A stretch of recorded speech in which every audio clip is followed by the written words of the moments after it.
Good morning, everyone. Welcome back to Morning Musings. My name is Don K. Preston. I am the president of Preterist Research Institute of Ardmore, Oklahoma. Hope your Wednesday is starting out great. With me, it's not going to be that great. I've got to go in for an MRI on this.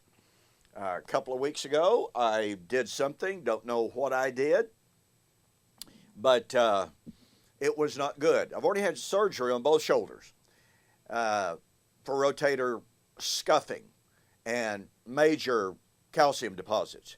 Well, this time it appears that Mr. Rotator Cuff itself is damaged. And so I'm going in this morning and having an MRI to confirm what both the doctor and myself feel is an upcoming surgery. Yeah, well, ugh. Not looking forward to that, I can tell you. All right? So, that's the way life is, though. We are never promised that this life is to be without its pains. It's part of the world we live in. All right, well, we've been looking at the language of Matthew chapter 24 and the claim that Matthew 24:36 is the chapter divide. Now, when I was growing up, I would hear great preachers. I thought they were great preachers at the time. And I would pick up the, quote, great commentaries. And I would read and I would hear a list of, quote, contrast, unquote, between Matthew 24, 4 to 34, and Matthew 24, 35 or 36 through chapter 25.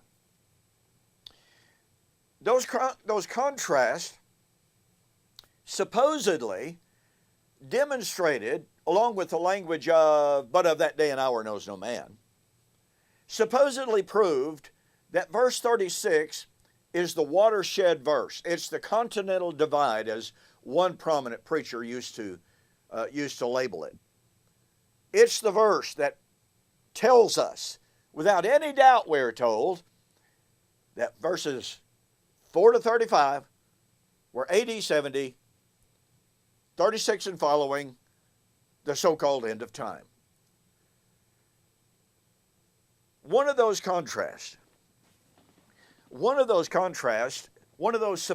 contrasts that I came to reject the more I studied the Olivet Discourse and the actual language was that prior to verse 37 and following, or prior to verse 36, you have reference to those days. But then in verse 36, you have reference to that day. So you have, we are told, a focus on those days versus that day. And since that day is in verse 36, then that means that that day cannot refer to the events of those days. And it cannot refer to the time of AD 70. Now, here's something extremely ironic, something you need to know. Those who make that argument, those who lean on the those days versus that day argument, believe that verses 29 to 31 speak and describe the Lord's coming in the fall of Jerusalem in AD 70. So, what does that mean? Well, let's take a look at a few of the verses in Matthew 24 leading up to verses 29 to 31. Now, notice that in verse 15 and following, let's pick up the entire context here. Therefore, when you see the abomination of desolation spoken of by Daniel the prophet, let the one who reads understand. Then let those who are in Judea flee to the mountains. Now, even though the term is not used, I think you'd agree with me that this is a reference to those days. Because, I mean, after all, the erection of the abomination of desolation and the fleeing is not going to happen on one day. It's not going to happen in that day. It's going to be a period of time. Then let the one who is on the housetop not go down to take anything out of his house. Let him who is in the field not go back to his clothes. See, we're definitely talking about a period of those days. But woe to those who are pregnant and to those who are nursing babies in those days. So here we are. Here we are in a discussion of those days. Well, what were those days leading up to? Well, let's continue. Pray that your flight not be in winter or on Sabbath, for then when? At the time of the abomination of desolation, the time in which they're supposed to flee, which is really a reference to those days. For then shall be great tribulation, such as has not been since the beginning of the world until this time, nor ever shall be. And unless those days, what days are those? The days of the appearance of the abomination of desolation, the time of, if you're on the rooftop, don't come down, flee. Pray that your flight in those days is not on the Sabbath, because you see, the city of Jerusalem, the gates of the city were closed and locked on the Sabbath so that no one would profane the Sabbath day. So unless those days, the days in which they ought to be fleeing, unless those days were shortened, no flesh would be saved. But for the elect's sake, those days shall be shortened. Then if anyone says to you, look, here's the Christ, or there, do not believe it. For false Christs and false prophets will arise and show great signs and wonders and deceive, if possible, even the elect. Now then, I want to drop down, for time's sake here, to verse 29. Immediately after the tribulation of those days. Those days. So we have a threefold reference to those days in the previous verses. Now we are told immediately after the tribulation of those days, the sun will be darkened, the moon will not give its light, the stars will fall from heaven, the powers of the heaven will be shaken.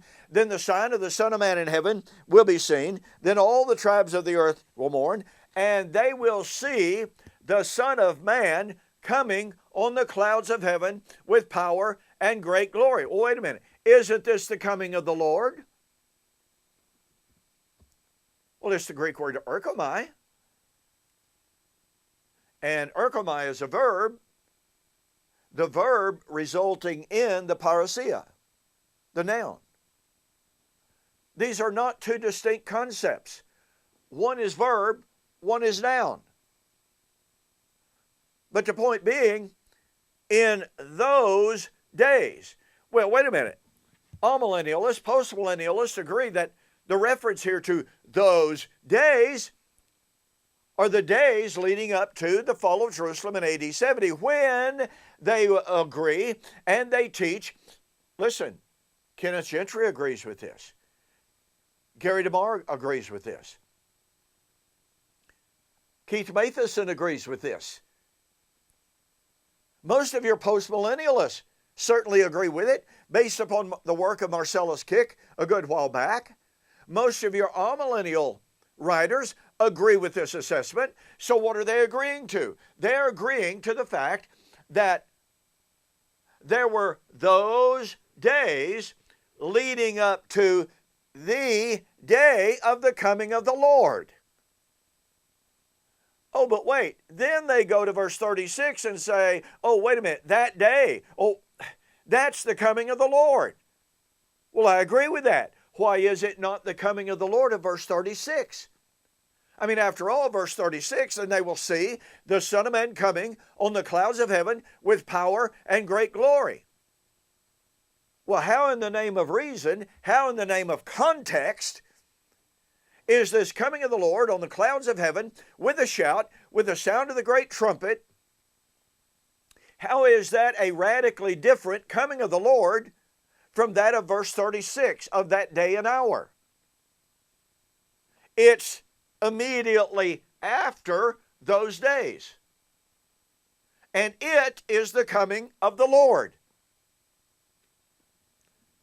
And so what I'm suggesting to you is, all that we have to do literally is to read the contextual flow of the verses to see there are those days, those days, those days, immediately after those days, the coming of the Son of Man. Well, isn't the coming of the Son of Man what the apostles are asking about in verse 3?